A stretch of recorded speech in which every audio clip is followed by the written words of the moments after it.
You have found the Behind the Lines podcast for the NCAA tournament. My name is Stephen Andress, joined each and every episode on this show by Christian Cipollini, sports trader at BetMGM.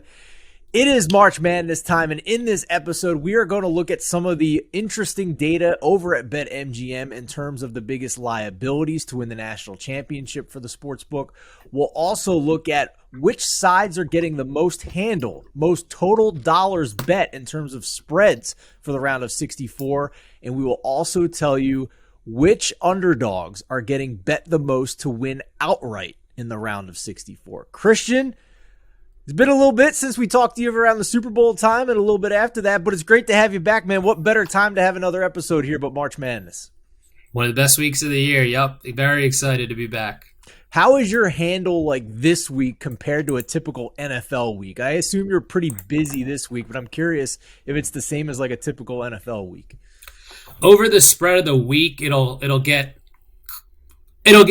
be for sure in comparison way more than a normal NFL week. Super Bowl will be less than that, but yeah, the week on a whole, very big week for us. Ends up being the second biggest weekend of the year after Super Bowl.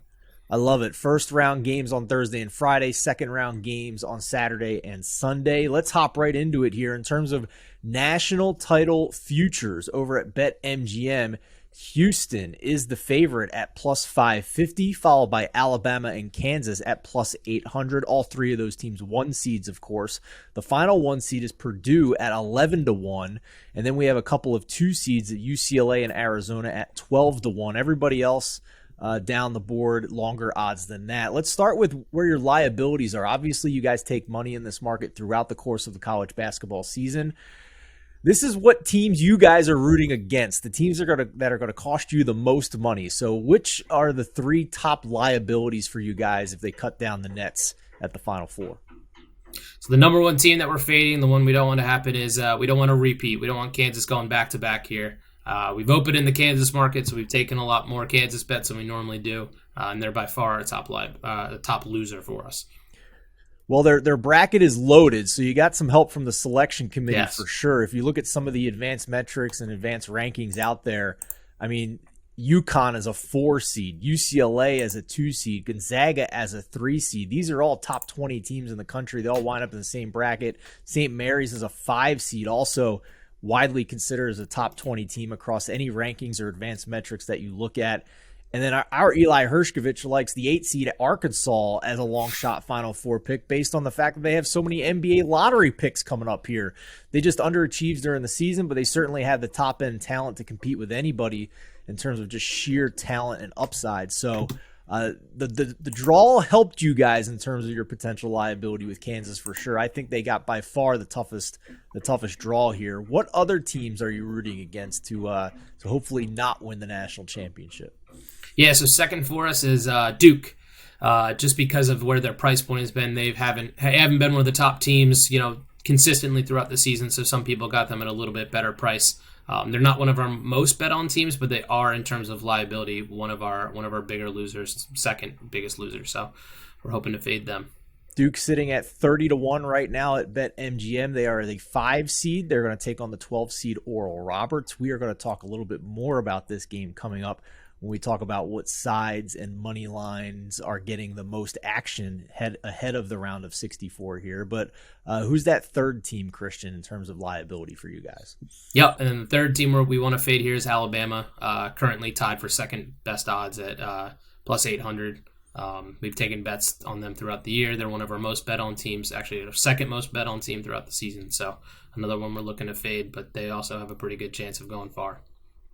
Obviously, they are dealing with some unprecedented off-the-court issues with a former player charged with murder, another player who was not charged with potential implications there with Brandon Miller. They have continued to play at a very high level despite those distractions. You wonder what's going to happen if they do get to a Final Four and the national media has the eye on them at that point. But in terms of just on the court, plus 800 right now, and they got the best draw, in my opinion, of all the 1 seeds as the number 1 overall seed in this tournament. If you look at the other 2, 3, and 4 seeds that the remaining 1 seeds have to face, I think they are stronger than what the likes of Alabama has to face in their region here moving forward. We're looking at Arizona as a 2 seed, Baylor as a 3 seed at the bottom, but to me, more importantly, Virginia and San Diego State as the 4 and the 5 seed, among the weaker 4 and 5 seeds, in my opinion, in this tournament.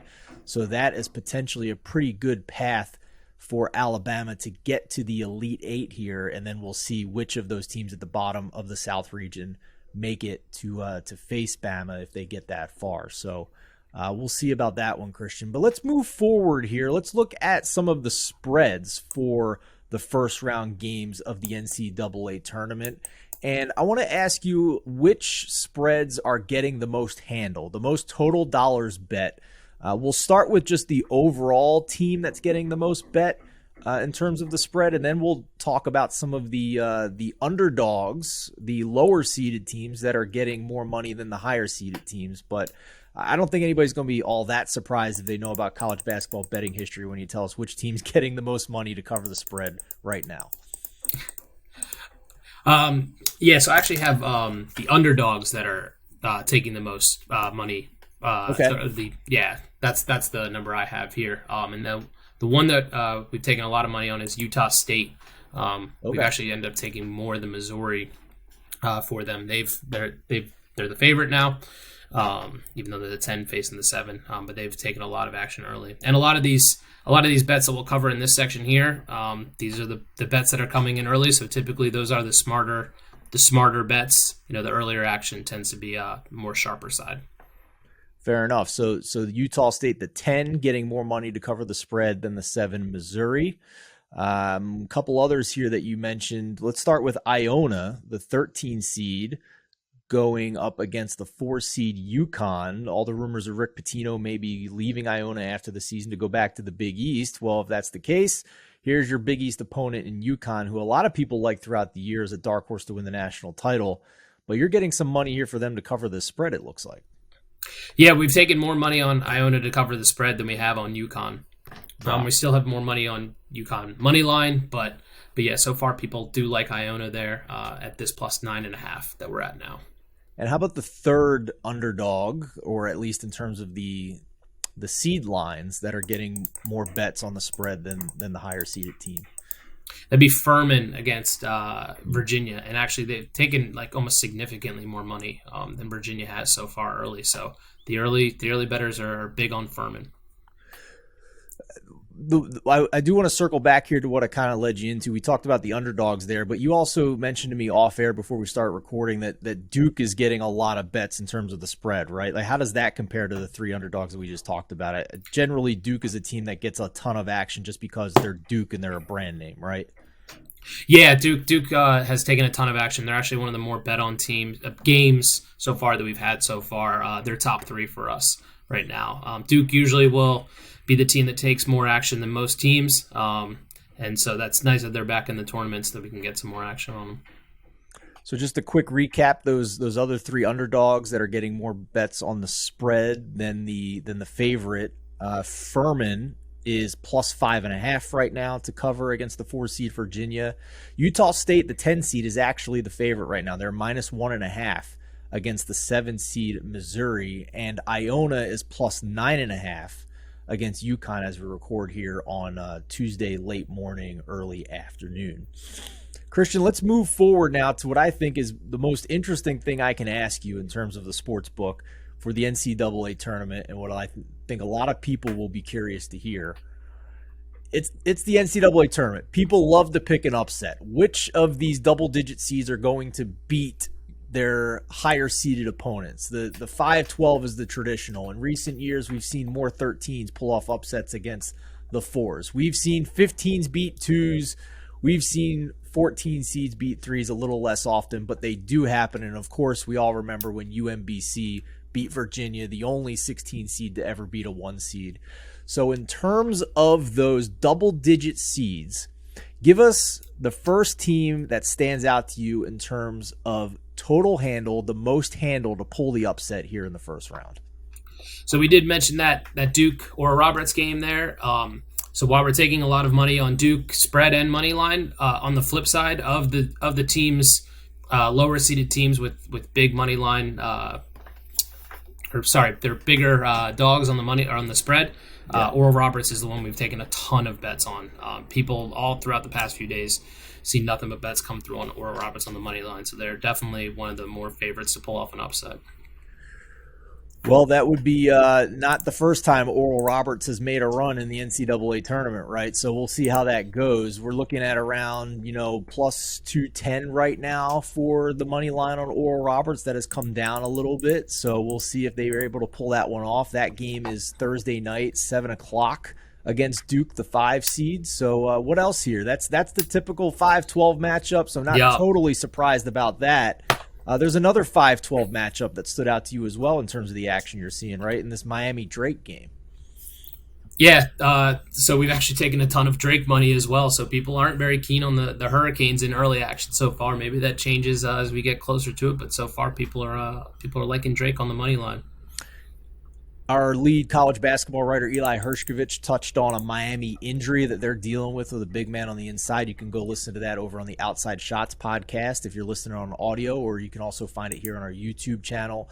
But that's potentially the reason why this 5-12 matchup has the underdog much shorter price on the money line, looking at plus 120 right now for Drake compared to Oral Roberts, who's around that plus 200 mark. So this is getting fairly close to essentially being a pick'em game, despite it being a 5-12 here with the money you guys have been taking. We're getting closer and closer to that. We'll see what it is around tip-off. And let's get a little spicy here to finish things off, Christian. Talk about a couple 5-12s. You got a 13 seed that people are flocking towards. Yeah, that's Kent State playing Indiana.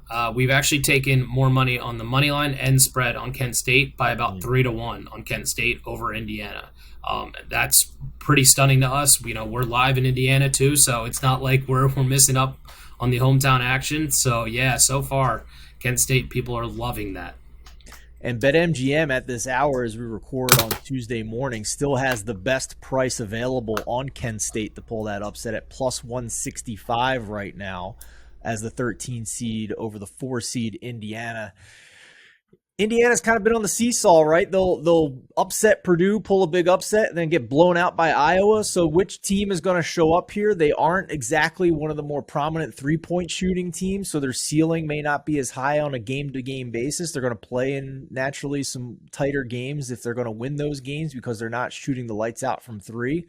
And if they're not hitting shots, you could see what happened when they got absolutely crushed by Iowa on their own home floor in Bloomington a couple of weeks ago. So, and they also obviously lost to Penn State in the Big Ten semifinals. The Penn State, the 10 seed in that conference. So we'll see how this plays out here. Kent State, the Golden Flashes out of the MAC, with Ohio sports betting now legal. Maybe we get some Kent State alums backing them as well. So. Really interesting stuff, Christian. As always, we appreciate it. Do you have anything you just want to add here for March Madness before we wrap up? Any team that you're eyeing that you think is interesting, either in the first round or maybe one that you think could make a deep run here into the tournament? So I was all over UCLA, going into this season. I'm a little bit worried with the injury, but I'm still going to roll with them. They're still going to be my team to pick. I'm definitely a little bit more worried. I do think that this year, and I've shown so far in our outright numbers and where we're taking bets, it does appear to be a lot more wide open than it has been in the past. If I go down the list, a lot of these teams have taken a lot of bets, and that's not something we will typically see. As I get farther down the list, it's usually less and less as it goes, and it's a little bit more meaty in the middle than it typically is. So there's more of a potential for one of these mid-tier teams to make a run, as there's not a team that is like a true juggernaut that we've sometimes do get in these March Madness tournaments. So maybe some opportunity there. I don't mind the UCLA pick if they can get one of the two guys that got injured back for this tournament. Jalen Clark is out for the year with an Achilles, but if they get their big man back, that should help a little bit as well. So I don't hate the UCLA pick. I'll give you one that, as it turns out, you guys have the best number on available if you want to bet this team to win the national title. And they happen to be in Purdue's region, which is a team I think a lot of people have been trying to pick on. They think it might be the most vulnerable of the 1 seeds. I think they got a pretty easy draw overall. But to get Marquette, Yeah. The Big East regular season champions outright, the Big East tournament champions to be 25-1 to win the national title is interesting to me. I mean, this is, imagine Villanova in their prime getting that type of number to win the national championship. They went through the same path with that tough Big East conference. I don't have a ton of faith in Shaka Smart. He burned me when I had Texas futures in the first round a couple of years ago, but I think that 25-1 number on Marquette as a 2 seed with the draw that they got is very interesting to me. So I'll throw that one out there. We'll see how it works out, but I do agree with you overall, Christian, that this seems like a toss-up of a year when it comes to the brackets. It wouldn't shock me in the least if no 1 seeds reach the Final Four this year with how vulnerable they are, although I will say that I think Alabama is the strongest and has the easiest path of those 4 1 seeds. We got a ton of March Madness and NCAA tournament coverage for you guys at thelines.com. It is always free. Go check it out. Follow Eli Hershkovich and Derek Wagner on Twitter as well. They're pumping out all kinds of game previews throughout the tournament. Go to play.thelines.com for our free March Madness contest for your chance to win some Amazon gift cards and get more points depending on how spicy you want to get with your upset picks here over the first 4 days. And thelines.com also is hosting an exclusive sign-up offer with BetMGM. Just go to thelines.com and under legal sportsbooks, click the BetMGM tab. And this week for the NCAA tournament, in addition to the $1,000 in bonus bets back if your first bet loses, you're also going to get $50 in bonus bets just for making your first deposit. So you can go over to thelines.com, click on BetMGM under the legal sportsbook tab, and when you sign up, use the bonus code PLAYBONUS50 to get that extra $50 bonus bet with your first deposit. For Christian Cipollini, I'm Stephen Andress. Thanks for watching. Enjoy the madness, everybody.